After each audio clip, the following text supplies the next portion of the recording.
Hey there, everyone. Hope you're all doing well. Just wanted to touch base. You're all continuing to do a really nice job on the guided notes as well as on the module test. So that's really nice to see. A couple of concepts that can be tricky and just wanted to touch base on. And the first one is that concept of the negative reinforcement of the punishing agent's behavior.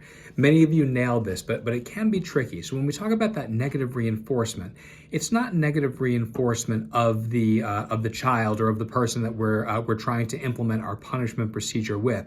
It's actually negative reinforcement of our own behavior. It's so important to remember that these concepts of reinforcement and punishment and extinction, they don't just apply to the kids that we work with. They don't just apply to procedures that we intend to put in place. It's the stuff that makes the world go round. It's stuff that we're all subjected to all the time. So if we think about it, if we've got someone engaging in some kind of behavior that we don't want to see, and we punish him, what happens if punishment actually happened?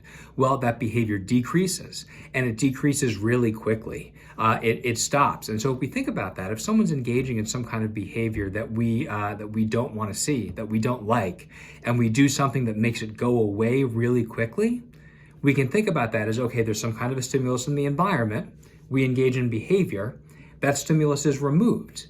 And as a result, our behavior is more likely to happen in the future in similar circumstances. And that should sound a lot like negative reinforcement that we talked about in previous modules, right? So that's exactly what we have happening there is our behavior of delivering punishment gets negatively reinforced because it stops the unwanted behavior that was occurring. And that's why we have to be really, really careful. One of those unintended side effects of punishment, right, is it can be like, wow, that worked great and I really liked what happened, so I'm going to keep on punishing, right? And I'm going to punish for other things when I see it. And so we just have to really guard against that potential for our own punishing behavior, which is a little more intrusive and a little more restrictive to be negatively reinforced.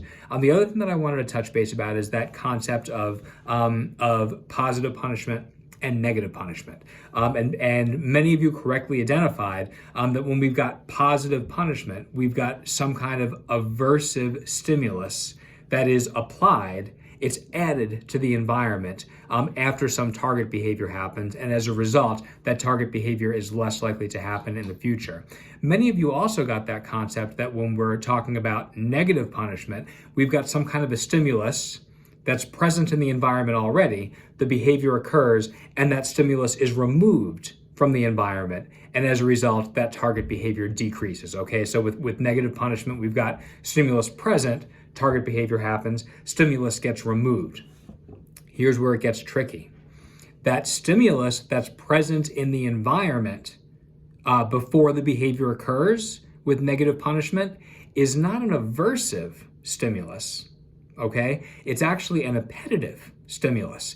It's something in the environment that the person, for lack of a better word, the person likes. The person wants to be there, right? And that's why that pleasant stimulus, that appetitive stimulus is present, the target behavior happens, and that stimulus is removed.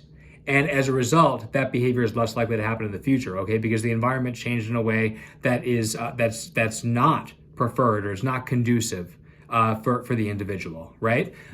So it's not that we've got an aversive stimulus that's present and then the behavior occurs and then that stimulus is removed. If we think about what that would be, first of all, what's that likely to do to behavior? It's actually likely to make behavior go up in the future, right? There's something I don't like in the environment. I engage in behavior. That thing I don't like is removed. Behavior in the future is probably likely to increase. That's actually, if we think about it, that's negative reinforcement, not negative punishment, okay? So we can think about that distinction, right? The operation is the same. Something is removed, right? The difference is the effect. Does behavior go up, in which case it's reinforcement, or does it go down, in which case it's punishment? And if we think about it logically, for behavior to go down in the future when something's removed, that's something probably has to be something the person would rather have had stick around, right? So it's got to be some kind of appetitive stimulus that gets removed, and that results in future frequency of behavior going down. So just, tricky concepts and language that we have to really think about pretty precisely to make sure that we're nailing those concepts. But again, very nice work. Just wanted to take a couple of minutes to really make sure that everyone had a really good, precise understanding of those two concepts. Thanks a lot, and I'll talk to you soon.